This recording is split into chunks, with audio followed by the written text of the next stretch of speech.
Coming up on Tech News today, Amazon, Kindle, tablet, Fire, news, rumors, and they actually did strike a deal with Fox, that's for sure. Also, Netflix's big announcement, is it sad or good? It's a little of both. And Windows Phone spies on you, but we'll tell you whether you should worry or not. All that and more coming up next. Netcasts you love. From people you trust. This is TWiT. Bandwidth for Tech News Today is provided by Cachefly at CACHEFLY.com.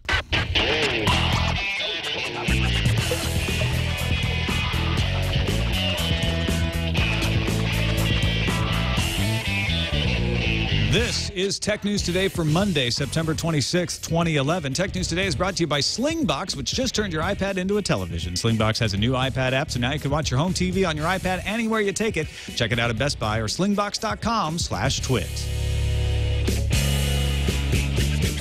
Welcome to Tech News Today. I'm Tom Merritt. I'm Sarah Lane. I'm Iyaz, Akhtar. I'm Jason Howell. And joining us today to kick around some of the tech news, Mr. Nilay Patel from thisismynext.com, soon to be The Verge. How's it going, Nilay? It's going really well. Thanks for having me on. Thanks for being with us. Appreciate it. You're getting close to the transformation, to the morphing of This Is My Next into The Verge. You're on the verge of The Verge. You can't, my wings they're budding. They're back here. We're going to come out of our shell soon. No, really soon we will have The Verge. And we're really excited about, just before we start, I was saying, I've been seeing some of the design stuff that's going on and some of the actual technology we're going to use to make news happen. And it's really exciting. I don't want to talk about it too much because I talk about myself, but it's going to be great. I think people are going to freak out and kill everyone. No, freak out. Like it. It's going to bring upon the apocalypse. Good to know. Are you launching on December 21st, 2012? Yeah, exactly. All right. No, they're launching long before that. Everyone who's upset with Facebook's timeline can now just channel their rage somewhere else once they get used to the ticker. There you go.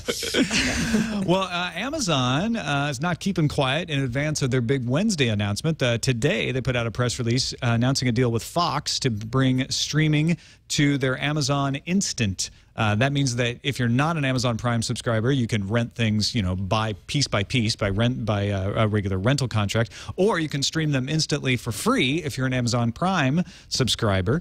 2,000 titles from Fox, including Arrested Development, Office Space, Butch Cassidy and the Sundance Kid, The Wonder Years. So a bunch of old movies, a bunch of old complete series. I don't think you're going to see current episodes of Fringe. This is the first time that Wonder Years is going to be available for streaming. So is that right? Don't just true. Don't just jump on that right away. Yeah. Because and even on DVD, right? It's not on DVD because of the music. They have a lot of music, a lot of 60s music in there. That's very, very expensive. And that's especially interesting. the Joe Cocker cover of the Beatles song. Yep. It's a good show. I mean, who didn't watch The Wonder Years? People who weren't alive yet, I guess. I like how they haven't been able to because it's not available nowadays. And I like how they broke it out. It's such a iconic show, or at least they think it is. They're for the first time ever, The Wonder Years. Yeah. It's I mean, was it? I don't know. I guess I don't win anything. Do you? Who did? Who did? Who did exactly? Me. She's the one who got away. You were a Becky Really? Cooper Come fan? on. Let's be honest, Sarah. could You you had be a a little Becky- bit of a Winnie thing. Well, I like the actual actress because she's like a See? math nerd. There you go. But no, I wasn't in love with her when I was You were in love with 10. her brain. Right. Also, All Things D reporting that Hearst, Condé Nast, and Meredith publishers make things like Home and Garden, that kind of stuff, all have deals to sell digital versions of their titles on the new Amazon tablet. No Time Inc. yet. Industry sources say publishers have tailored some of their titles for a 7-inch tablet that Amazon plans to unveil on Wednesday. And there's lots of leaks about that coming from MG Siegler at TechCrunch and Ryan Block over at Gadget. MG says that the new tablet will be called the Kindle Fire. That name is asking for trouble. If that overheats once, Well, that's once. That was They're awesome. gonna That have- effect was amazing. you have a nightmare. the Kindle, Kindle Flames, I get it. We all sort of said Kindle Fire, first reaction. You guys both went overheating issues. Overheating. Yeah. But Kindle Fire, it's a Kindle that's souped up. I don't know. I think it's pretty catchy. It doesn't fit their naming convention. They have the Kindle and then the Kindle DX. And how does Fire fit into that anyway? I think Fire is catchier than DX. What? DX You is want like, two nonsense letters together? is like a base model of a Honda Civic. So it should it's be like DX. so. Isn't a Kindle Fire? I mean, isn't that just like a small, crappy fire? That's what actually really gets me about it. It's you don't want a kindling fire. You Well, want the a Kindle, roaring fire. Kindle causes a big fire. It kindles. Maybe it'd be called the bonfire. The Kindles strike anywhere. Yeah, no, the new record by Bonfire. It's great. Yeah. Wait. Ryan Block at Gadget reports that Quanta, the company that designed the playbook for RIM, also designed the Kindle Fire and used the playbook as a hardware template, so you can expect that the Kindle Fire will look quite a bit like the RIM playbook. In fact, MG over at TechCrunch reports no email client will be included on the Kindle Fire. So it does have a lot of similarities to a playbook. That's very strange. You know, I read a report over the weekend, I think it was Forrester, saying that the #1 thing people do with tablets is email. And you have to think Amazon kind of knows that. This whole thing about Quanta building, you know, Quanta makes everything. You know, saying because Quanta built something, it has to look like something else Quanta built. That makes kind of no sense. No, right? no, and he does say that the Quanta specifically used the playbook as a hardware template. It's not just because Quanta made it that you would jump to that conclusion. It's a good point. But the interesting thing is that they didn't use their Kindle team to build this, and they have an internal team that has designed the past Kindles. So I guess their specialty is building ebook readers, and they want to go outside to somebody who has experience building tablets. Even that feels like a little, you know, I'm sure it's grounded. I mean, Ryan's a great reporter, so I'm sure it's grounded in some sort of reality. But even that feels shaky to me. I mean, if I'm the Kindle team at Amazon and I'm building what will become like the first maybe real competitor to the iPad, I want to be in charge of that, right? I mean, I don't see them saying the future of this is more e-ink devices. It feels to me like Amazon would be a bit more proprietary about this. You know, just the length of time we've heard that they've been working on it and the length of effort and the amount of effort they've put into it, it seems like they're going to, you know, tablets are all about software. And it sounds like this tablet in particular is going to be about forking Android, making a proprietary operating system, and doing something with Android that's completely different than anything we've seen before. And, you know, you have to express software through hardware. So saying we're putting all of this effort into software and then punting on the hardware, it feels shaky to me. I'm really hoping that Ryan got it wrong, not because I want Ryan to get it wrong, but because I want the product to be better than what he's saying it's going to be. Now I like the playbook as a piece of hardware. I think it's the implementation that RIM has done and the fact that they don't have any apps that has been the big failure. It actually works very well as an e-reader. But as if they actually went ahead and used a playbook as the model, at this point, that's been out for a while. Wouldn't it actually help Amazon for the pricing structure if they're using somewhat of a pre-existing design? They say, okay, look, we'll just slap our software on there. And they're talking about $250 to $300. Right now, the playbook's this price is being slashed in places like Staples to $299. So if they're selling it for $299, and that's the playbook, which used to be at $499, maybe the Fire, even with an old design, could get away at a pretty low price point. Which is something Amazon really wants. Is it? Well, I agree with you. They definitely want a low price point. But is it like using old? It's not like they're buying old playbooks. Like that can't have been. No. It's just using it as a reference. They'd be the only ones. Right. We sold 250,000 playbooks this quarter. 200 of them to Amazon. Actually, that'd be really interesting. I see them having started work on this so long ago that I don't see them saying, okay, we'll use a generation of hardware that's behind already.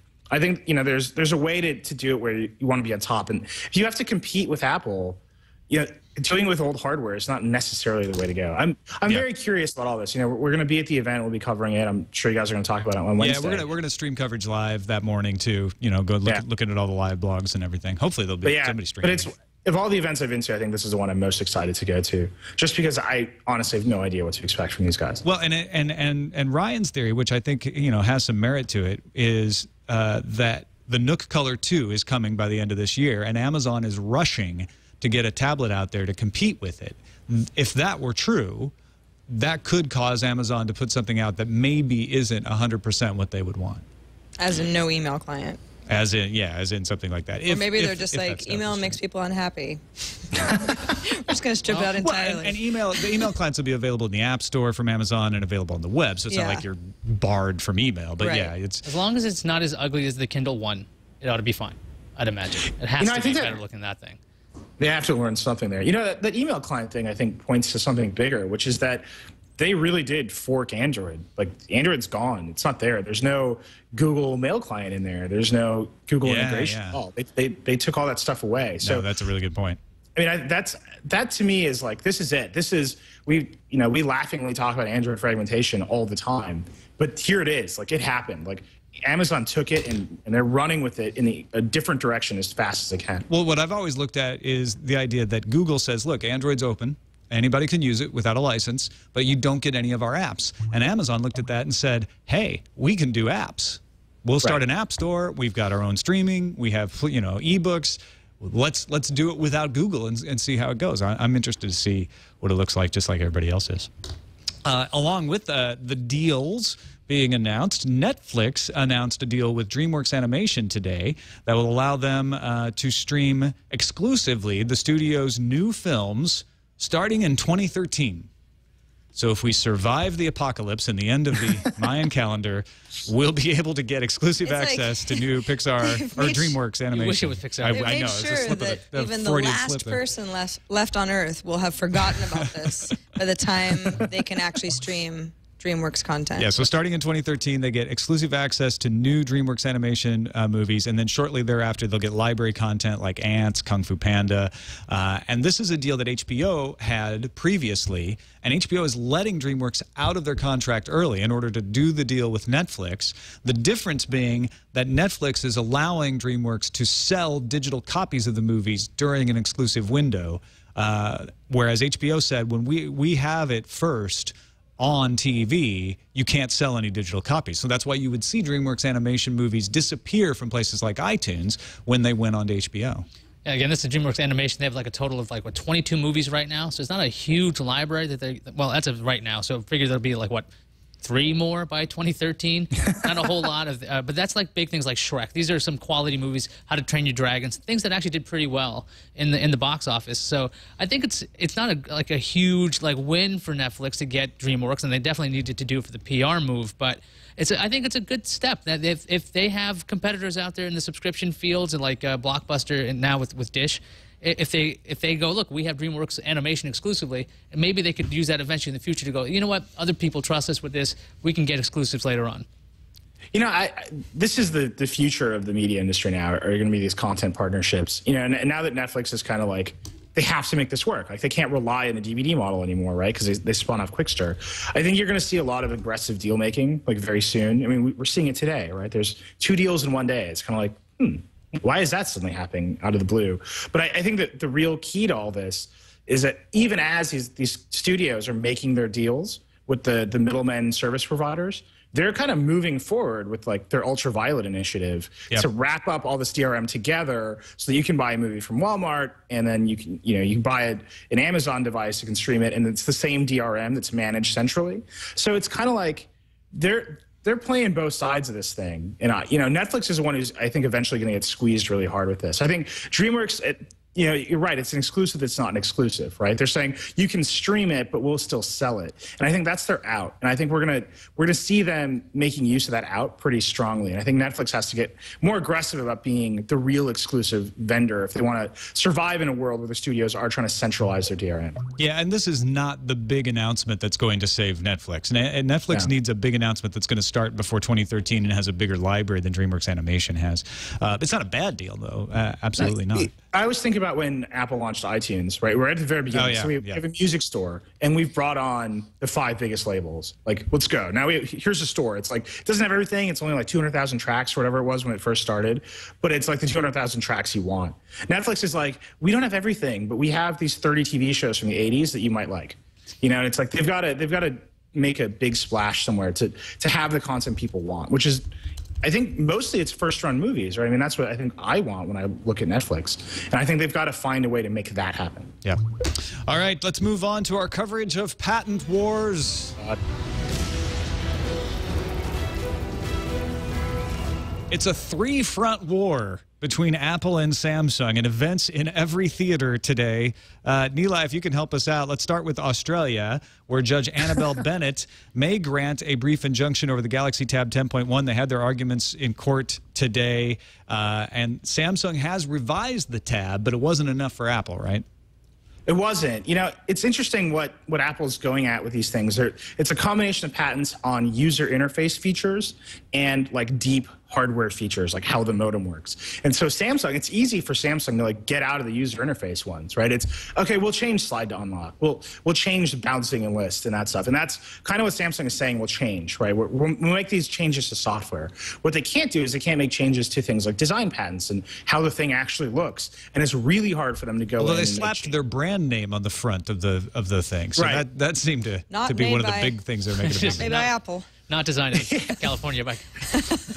I mean, it's like, I mean, stuff like that is like, you have to wonder why Samsung didn't do it from the beginning. And I think, that's one of the things that courts around the world have been saying to Samsung is there are other ways to do this, and you should go ahead with it. And that's kind of what is happening in Australia. They're saying, well, this is a copy, and you're making these changes to things that you should have changed to begin with, and Apple is being harmed. People might well get confused with this, and you're using some of their patented stuff. So when brief injunction is like, it's an injunction that'll hit now and then they'll go through the case. I'm not some expert on Australian law, but all of the rules about injunctions in all of these countries are basically the same. Getting a preliminary injunction is like really hard, and you have to prove that if you don't act right away, like there will be an irreparable harm that can't be cured later, right? So in a lot of cases, it's cutting down a tree, I think, is a classic example.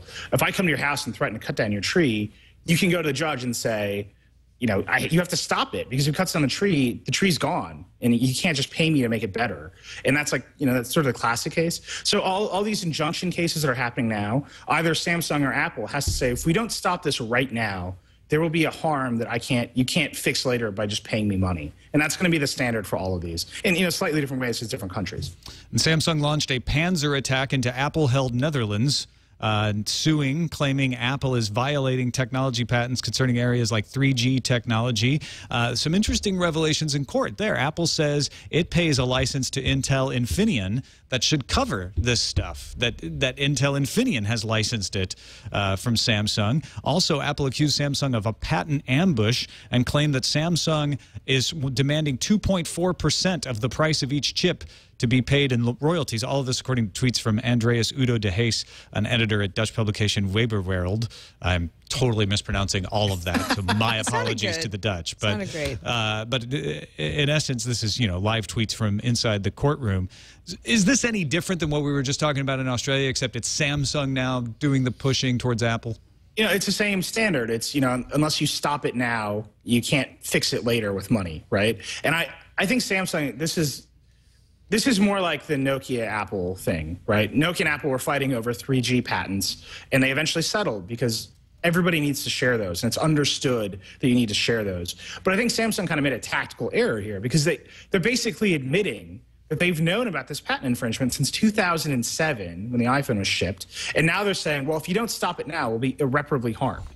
And it's like, well, no, you haven't. You're fine. You're selling more phones than anybody. And the iPhone's been infringing these patents since 2007. So I don't know that the judge is going to look too kindly on this. But this pattern of what you're seeing is you're seeing both sides try to aggressively outmaneuver each other in the court. And I think all of these jurisdictions are saying to these guys, it's great that you're in the court and you're making use of the process here. What you really need to do is sit down in a boardroom and hammer out an actual agreement that covers what you're going to do and how much each of you is going to pay the other. Right. And it is sort of a game of chicken, right? Where they're waiting to see which side will blink first and agree to go to the table. Right. And I think Apple feels very strongly that Samsung has to blink. And I think that's really what makes this, I think Samsung thought that they could kind of negotiate their way out of this pretty quickly. I think it was over the weekend or maybe on Friday that a Samsung executive said, we have to be more aggressive. We can't be so passive in our response to this. And I think that's what you're seeing here. You're seeing Samsung start to step up its efforts because I think they've begun to realize that Apple isn't willing to settle easily. But they're not just going to go away. And then in the U.S., a very interesting development, the last one we'll talk about before we get out of the patent stuff, Verizon filing on behalf of Samsung, saying the requested injunction of certain Samsung products will harm Verizon Wireless and U.S. customers. Is there trouble in the Verizon-Apple relationship now? I mean, what would make them come in on the side of Samsung here? What's interesting about this one is that the only devices Samsung has, their brief covers, are Samsung's LTE devices. So it's the Galaxy Tab LTE, the Droid Charge, and something else. And all it really, I mean, this is Verizon saying we need more LTE devices in the market. You know, they don't sell a ton of them, right? There's only 3 or 4 manufacturers that have LTE devices for Verizon to sell. I think it's just 3. I think it's just HTC, Motorola, and Samsung.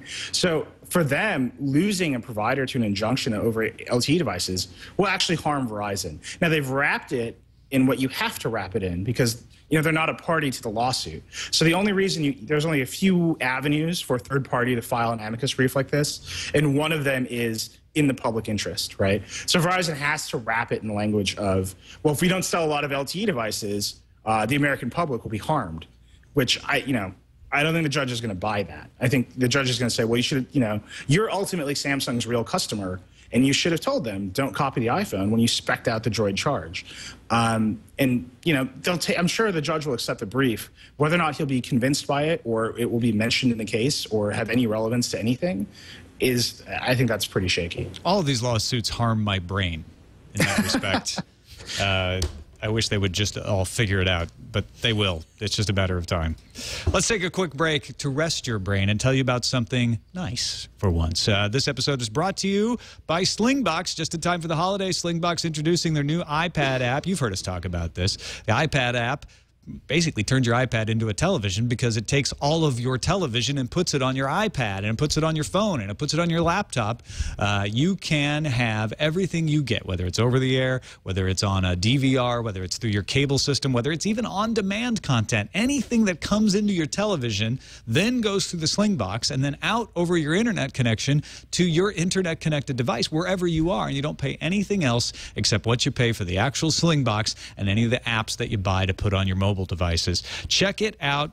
Watch your home TV on your iPad anywhere you take it. See a demo at Best Buy or check it out at slingbox.com/twit. Slingbox on your home TV appearing on iPads everywhere. Look, there's one. There's one. Wait, is that a Samsung Tab? No. Yeah. Can't tell. I can't tell the If difference. only there was a sign. Yeah. Maybe they should. Or a label. Add like a rounded, a different edge or something. All right, let's talk about this Windows Phone location information thing that Rafael Rivera discovered. Yeah, Microsoft was hit with a lawsuit a while ago about that Windows Phone was sending out location information about people without consent. And so Rafael Rivera, who was behind the Windows Phone jailbreaking tool Chevron WP, he wanted to check out if this was true or not. So he went into the OS. And he found out that before you see this screen that says allow the camera to use your location, information is being sent out. The OS version, the device information, wireless access points in the vicinity of the handset, and various GUID-based identifier. So basically, pinpoint information, where your location, where you are in any given location, can be found out before you allow the camera application to send out location data. So that does not look good for Microsoft because they have said to the House of Representatives, yeah, our OS doesn't do that. So they probably didn't lie intentionally, but it looks like there's a bug. Yeah, Rivera hypothesizes what's happening is the camera is actually calling up the location services in preparation for you tagging a photo or being able to do that stuff. And then location services is caching that result ahead of time, and that this is sort of an unintentional bug that Microsoft needs to fix, but it does technically contradict what they told the House of Representatives. It is sort of a yikes thing, too. I mean, I know some of us don't feel like, ooh, gosh, this is such a privacy issue. You know, we feel so exposed in this way, but some people will. And even though I don't think that Microsoft is deliberately withholding information and secretly trying to figure out where we're all going all the time, it's just embarrassing for them. It's embarrassing if they didn't realize that this is what was going on. Well, and it's one of those things where it's like, I almost hate to accuse Microsoft of anything because we don't even know if it's stored. It may just be cached and it may be ephemeral. It's obviously not Microsoft intentionally taking location information and logging it for their own nefarious purposes. Right, and then lying about it. And so I'm not even sure. I'm not even sure what the damage is here. In fact, there's a related story today that a judge dismissed the iPhone privacy class action lawsuit around location information because he said you can't show damage. You're saying all these things about they collected this location information and therefore there were opportunity costs and personal information was misappropriated. But the judge said you've got to show that something bad happened, that there was damage. Well, apparently, what do you get? Like targeted ads when you have a location, when your information is known, or like what exactly happens when I'm sitting right here? Well, you could offer me some candy or say. Well, I think the iPhone one. I think that complaint was drafted poorly by, like, you know, an opportunistic class action lawyer hoping to get a settlement. I mean, there's a reason I don't like tell our guys to hit a lot of these class action lawsuits until they get certified as, you know, they're parasitic in a way. I mean, they're good because, you know, a lot of times they're good for the consumer, and, you know, they're sort of the check on the system that they represent the consumer, but a lot of them are in fact parasitic. So I think the problem with that one is not that Apple did something wrong that, you know, needed to be checked. I think the problem is there was written by bad lawyers, right? And they claim the wrong thing. The Microsoft thing I think is interesting. I think it points to something that every kind of OS needs when they're doing this location stuff. They just need a log of what's tracking what when. And if you could just go into settings and be like, look at the location log, and you could see camera app figured out where I was at 5:04. You know, notes figured out where I was at 3:07. And you could just do that. I think everybody would just calm down. They would know what's going on, and they could say, well, I want that app to stop tracking me. I want the phone to stop knowing where I am. I want this app to track me more. You know, I think that would make it a lot simpler for people to understand what their phones are doing. The reason people get hysterical about this is because they don't know it, and they don't understand what it's doing or how to stop it. And so it's like this confluence of confusion and, like, you know, fraidy cat coverage. It kind of hypes up this problem as something that's not. Whereas if the manufacturers and the operating system vendors would just say, this is what your phone is doing, and you could go see it, I think a lot of this would be tempered. Yeah, because the programmers that are writing these apps are not concerned with the storage of location information. They're concerned with an efficient program. And if they know, like, a big use of the camera app is going to be geotagging photos, and that's true. People geotag photos on purpose all the time, then they're going to try to come up with the most efficient way of doing that. And they're not necessarily going to be considering what the servers are doing to store that information on the other side. So I think you're right. If you just tell people, like, here is what it's doing with location information, and you can turn it on and off, just make that simple. It's a step that needs to be taken now that we have so much ubiquitous tracking. And it's not like in the olden days when, you know, GPS didn't work half the time. With GPS and skyhook-like functions, you can be your phone can locate itself 99% of the places you are. Right.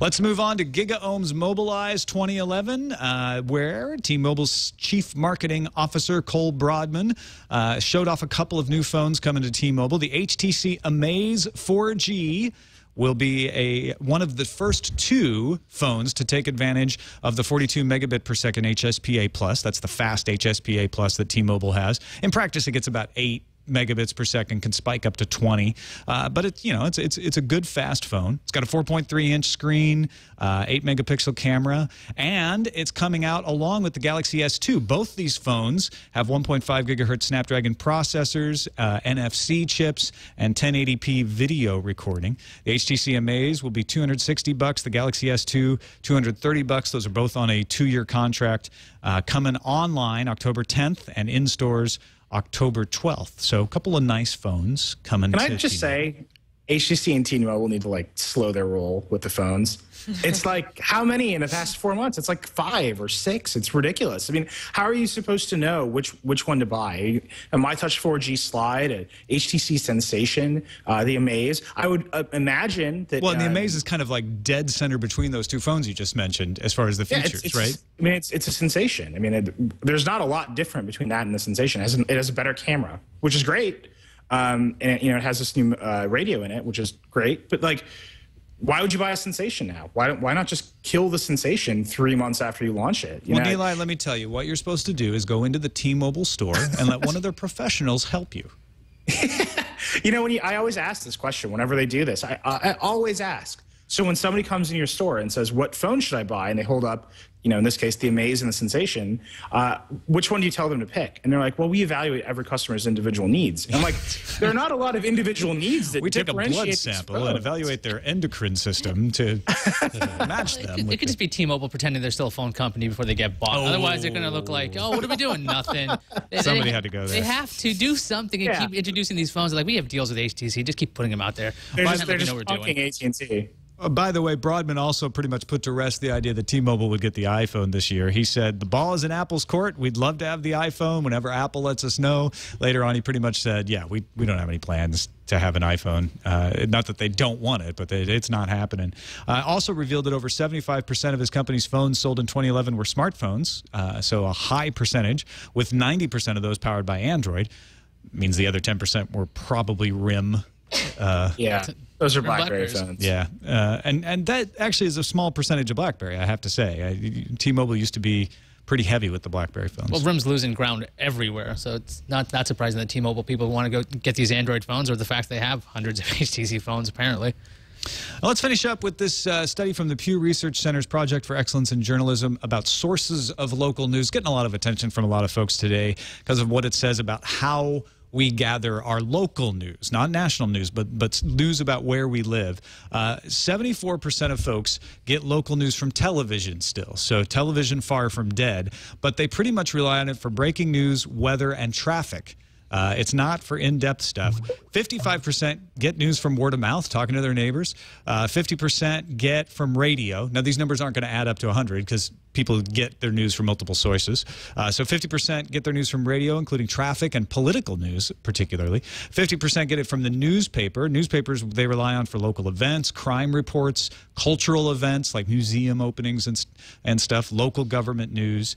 And 47% get their news from the internet. Now, that may sound low, but they use the internet for two very interesting things. Local services like restaurants and bars and laundromats and recommendations, stuff you use Yelp for, essentially. Or and directly to the website of the company. Primary sources for weekly local news. Actually, 2/3 of people surveyed used at least 3 primary sources for weekly local news. So they're going to government websites, they're going to corporate websites, business websites to find out what's going on at those places. What's the age breakdown here? Because I assume that plays a lot into people who are watching local news on TV versus people who are following Twitter feeds for local news. Yeah, the age breakdown is definitely different when you look above 40 or below 40.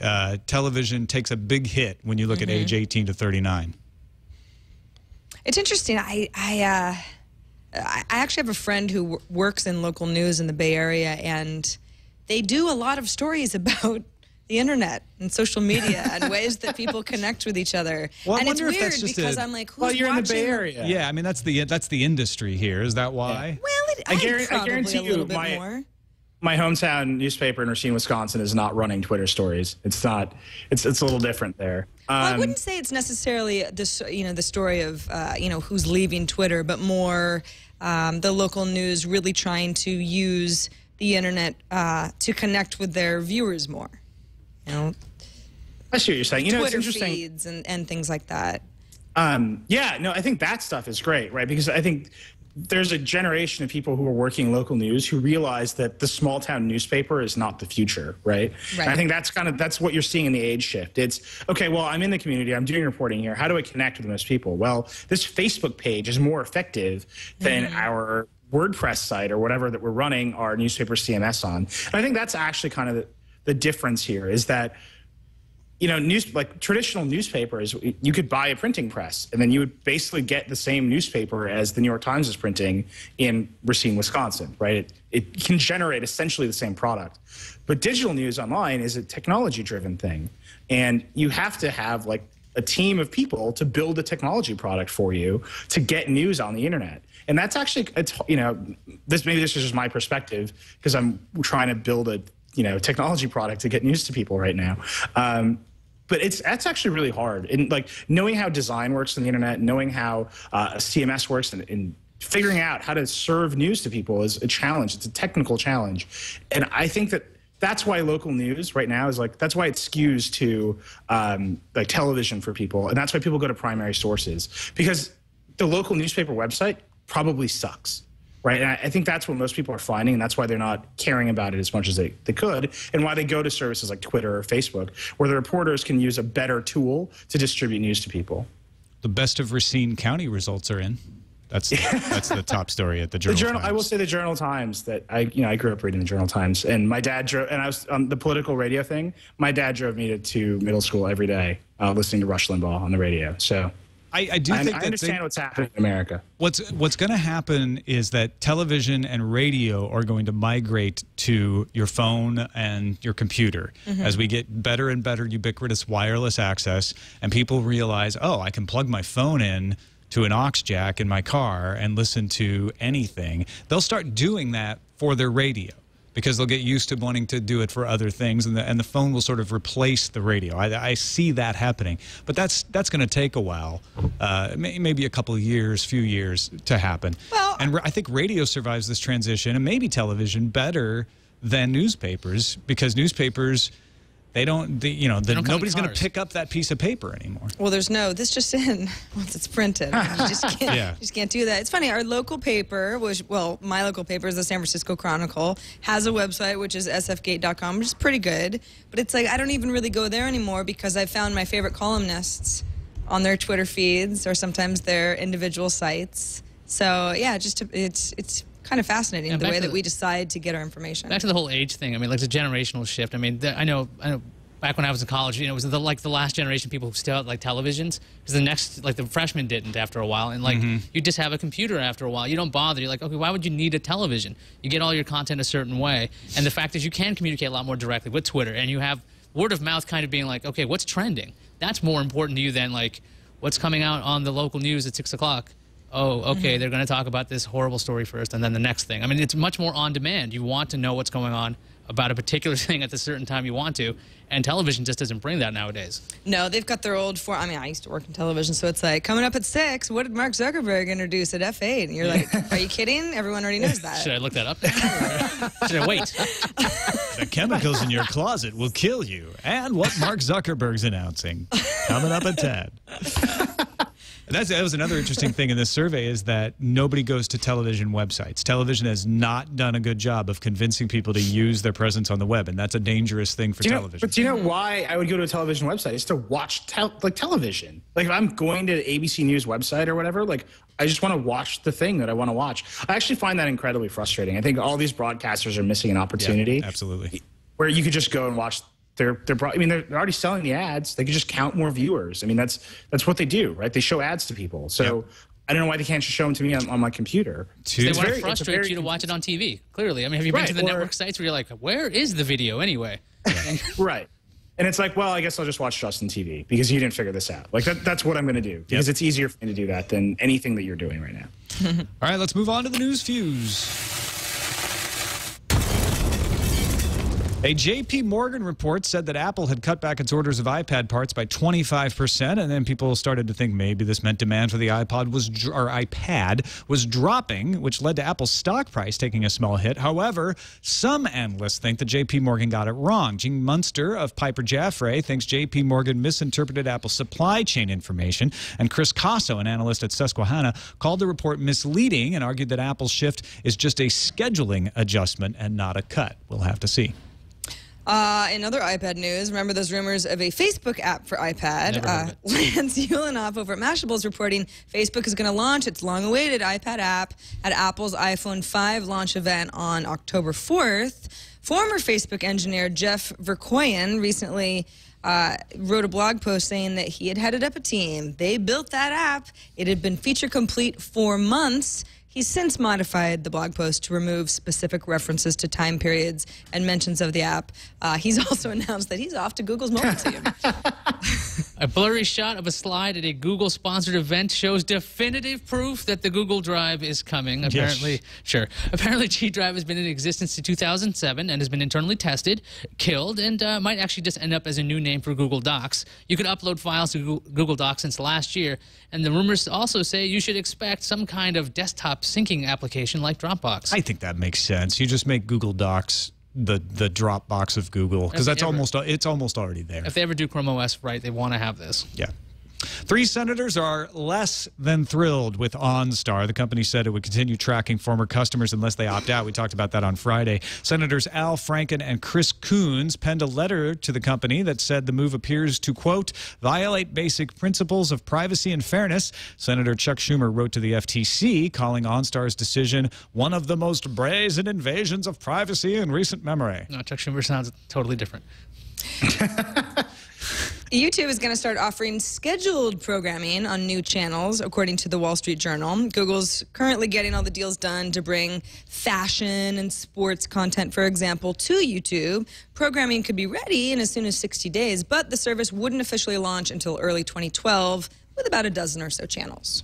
Scheduled programming on the internet? It's a weird idea. It's like local news all over again. A new piece of software called AirShark can detect non-Wi-Fi interference from things like Bluetooth devices, cordless phones, and microwaves using only regular stock Wi-Fi cards. AirShark was developed by researchers at the University of Wisconsin-Madison. Unlike other products like Wispy, AirShark doesn't need any extra hardware. So you can use AirShark on your laptop's stock Wi-Fi card. So once you find out interference, you can use the software to resolve those issues. It's AirShark Week. Zynga's Cityville is coming to Google Plus today. That's right. And Tom could not be more excited. I'm seriously excited. Announcing the deal, Zynga said that Cityville is its largest game on Facebook. Everybody thinks of Farmville, but Cityville's bigger. They hope to one day bring cross-platform compatibility so you could visit your friends on Facebook from your Google Plus city. Question now becomes, will Cityville unseat Angry Birds from its position as the #1 game on Google Plus?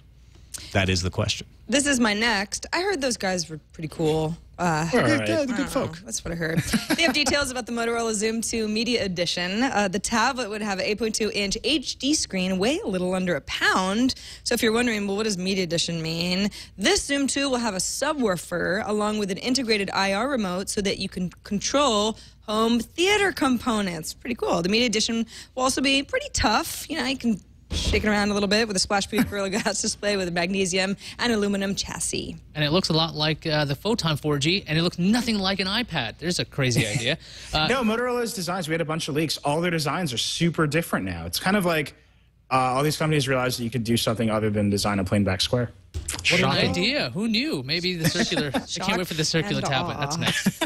New Spotify users will no longer be able to join its service without a Facebook account. So what if you don't want a Facebook account and want to still access Spotify? Yeah, you can't do that. However, if you were already using Spotify before its Facebook integration, you won't need to change anything. And Spotify has released a response to the backlash. Speaking of Facebook Connect, quote, think of it like a virtual passport designed to make the experience smoother and easier with one less username and password to remember. Think of it as making it easier on our admins to integrate with Timeline. Yeah. Is actually what I think what they probably mean. I will say the whole Spotify, like in RDO and all those services, feeding every song I listen to Facebook is incredibly annoying. Like, just, you mean frictionless. Frictionless serendipity? Well, real-time serendipity. How could you possibly have serendipity without constant sharing?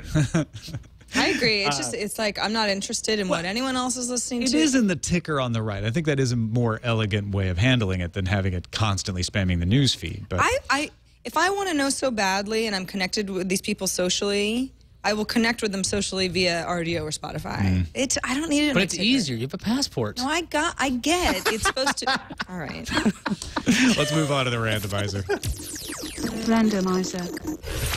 A enterprising programmer named Jesse Anderson has taken it upon himself to experiment in a virtual situation with the idea that an infinite number of monkeys typing for an infinite number of time would eventually type out the complete works of Shakespeare.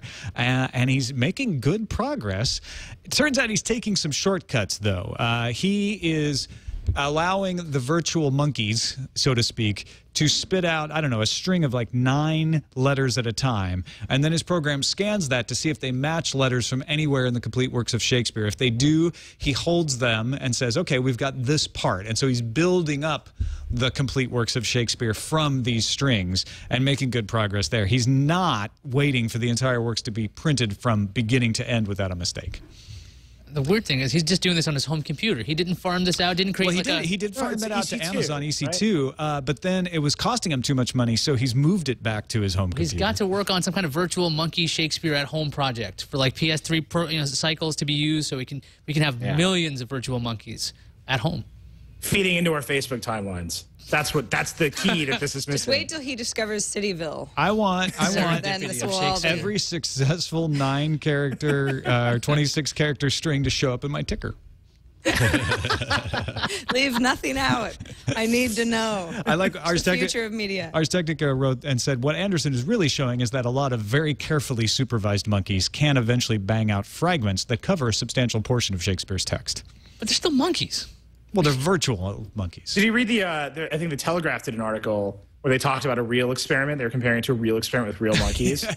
And the closer was amazing. It's like the real monkeys did not succeed. They mostly typed the letter S and farted on the keyboard. It was like, yeah, I think I saw that on the BBC too, where they're like, yeah, they just typed the letter S until the keyboard broke.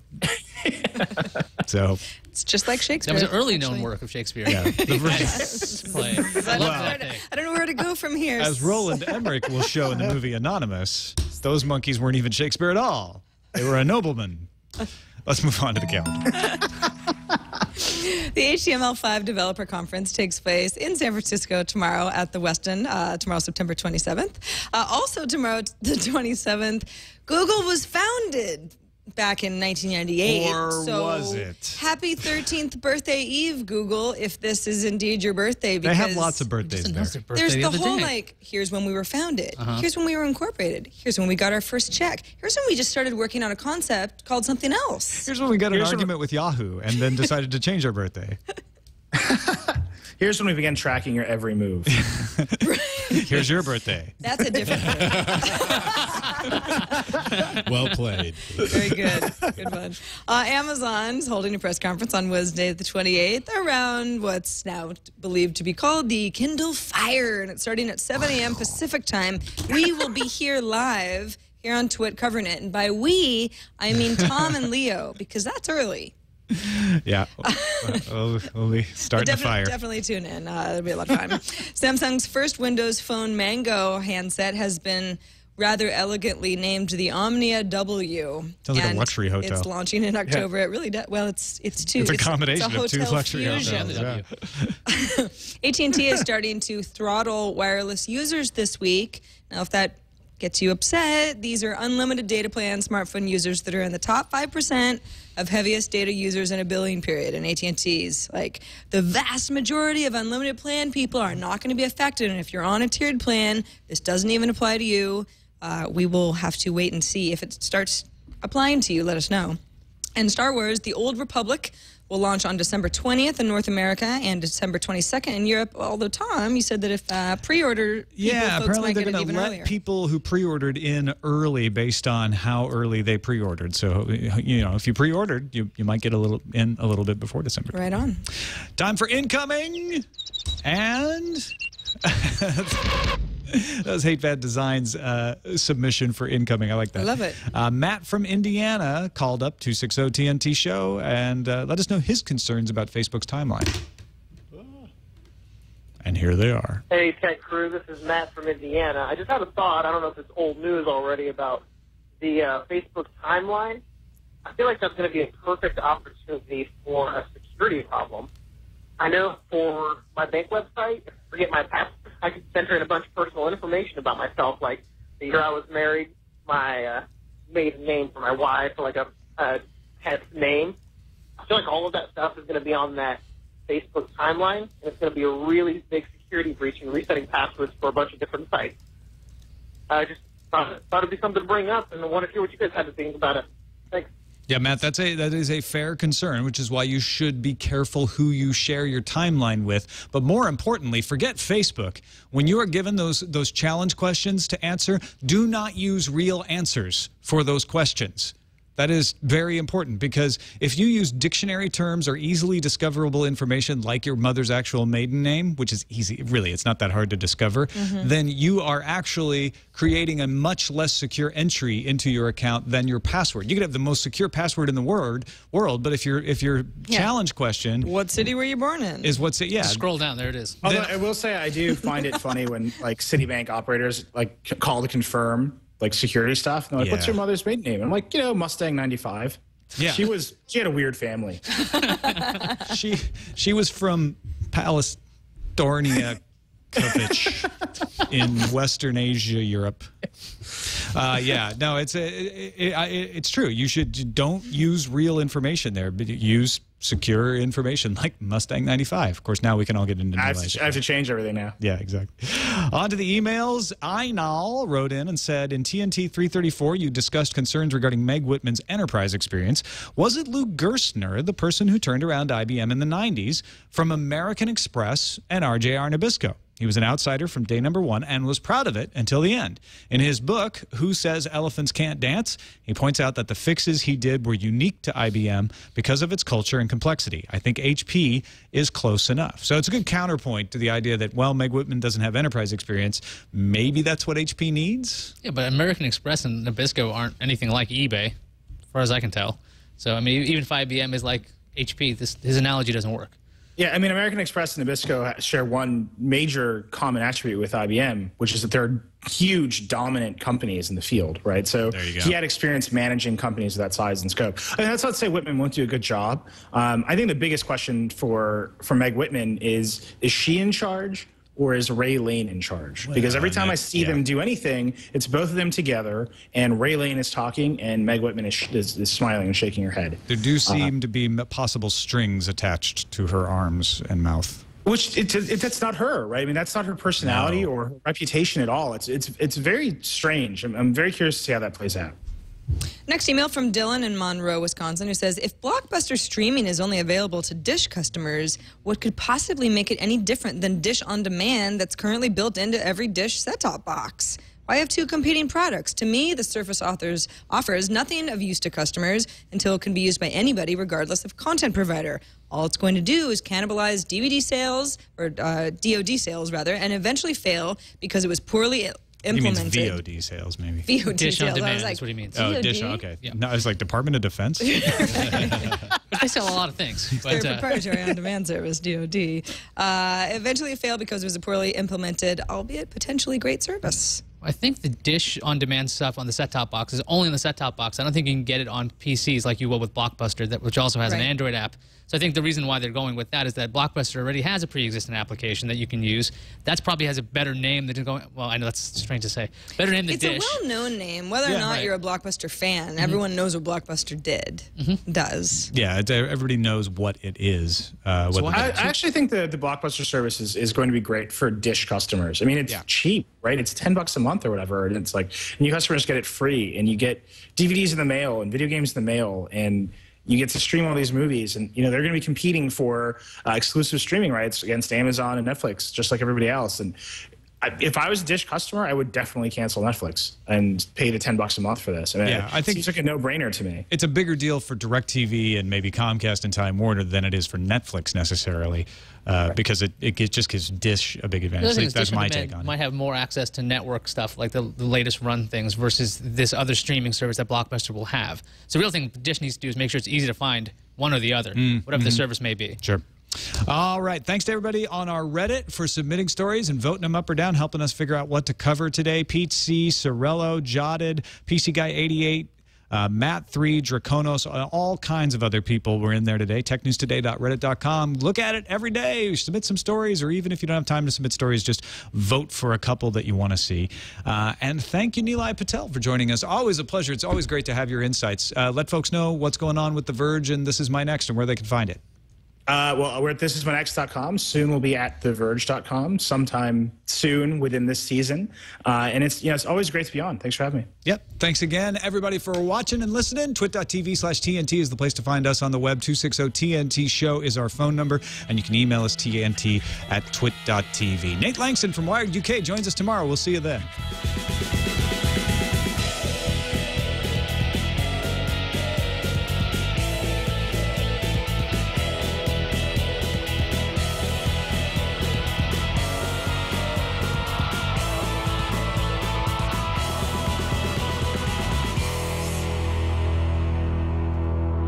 Heisman finish. It was like slow jams from you two today.